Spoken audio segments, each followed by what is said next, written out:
Hello, Into Tomorrow fans. Welcome to this week's ITTV update. Coming up, Andrea's Tech Term of the Week. Rob is coming around with his Spotlight product. Very cool if you like the water and taking pictures. We'll tell you more about it. But first, it's time for our look back at this week in tech history. Here's Chris. Thanks. This week in 1868, Alvin J. Fellows of New Haven, Connecticut patented the tape measure. Not really sure what that has to do with technology, but it's a tool and I'm a guy, so I love it. In 1901 this week, Dr. Willis Carrier installed a commercial air conditioning system at a Brooklyn, New York printing plant. The system was the first to provide man-made control over temperature, humidity, ventilation, and air quality. For the first 2 decades of the 20th century, Carrier's invention was used primarily to cool machines, not people.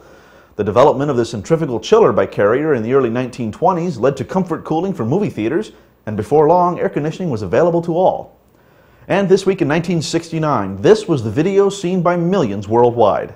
It's one small step for man, one giant leap for mankind. The words "Houston, Tranquility Base here, the Eagle has landed" gave instant impact to the drama of watching human beings reach the moon so successfully. That's our look back at this week in tech history. Dave, you're on. Just practicing my moonwalk. Thanks, Chris. This week in tech history, as always, brought to you by tigerdirect.com/Dave. All sorts of great prices, cool selection, gadgets and gizmos, everything you can imagine at tigerdirect.com/Dave. Ever get stuck in a summer rain with your digital camcorder? Want to go swimming with one? Here's Rob Almanza to tell us how you can do just that. With the Sanyo Xacti E1, you can capture video and stills everywhere you go, and yes, even underwater. It's capable of recording full motion video 5 feet underwater for up to half an hour. The Xacti E1 incorporates video compression, which makes posting movies on the web or emailing to your friends and family very easy because it reduces the file size. You can also import them into iTunes to transfer to your video iPod, for example. This camera features a 2.5-inch LCD that flips out and rotates. But we discovered on this one that it stays upside down from the shooter's perspective. Could it be a feature or a bug? It's very easy to control this camera. If you look over here, the buttons are placed near each other for easy thumb control. Very easy to do when you're shooting video or even taking pictures. One of the things we liked about this camera, other than being waterproof of course, is that you can edit directly on the camera. You can crop, correct red eyes, and join video clips together. So if you have several clips that you'd like to make one movie, you can do it from here.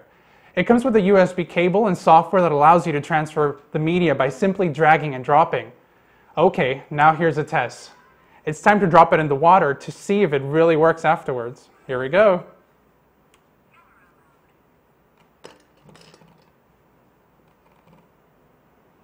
That's cool, and it's still working. The E1 is a bit pricey at just under $500. Swing by our website at graveline.com. You should know that website by now to learn more. Dave, I'm going to go jump into the lake to shoot some more video. Back to you. Thanks, Rob, and that camera better keep working or it's coming out of your pay. It's time now for Andrea Briceno and this week's Tech Term. Thanks, Dave. The tech term for this week is hacker. And did you know that it was originally somebody who made furniture with an axe? It is now a person who enjoys exploring the details of computer systems and how to stretch their capabilities, as opposed to most users who prefer to learn only the minimum as necessary. It's a person who delights in having an intimate understanding of the internal workings of a system. It's also one who enthusiastically enjoys programming and is good at writing code. It's a person who tries to discover sensitive information by poking around, as is a password hacker, a network hacker, etc. Now, let's see if I can hack onto Rob's computer. Back to you, Dave. Thanks, Andrea. If you have a tech term you would like her to address, drop her a note to andrea@graveline.com. Be with us next week for the next ITTV Weekly Update. Meantime, be sure and enter our cool Into Tomorrow Hot Summer Giveaway. 1 entry per household, more than 100 individual items to be given away over the next few weeks. We hope you are among our winners. Thanks for joining us.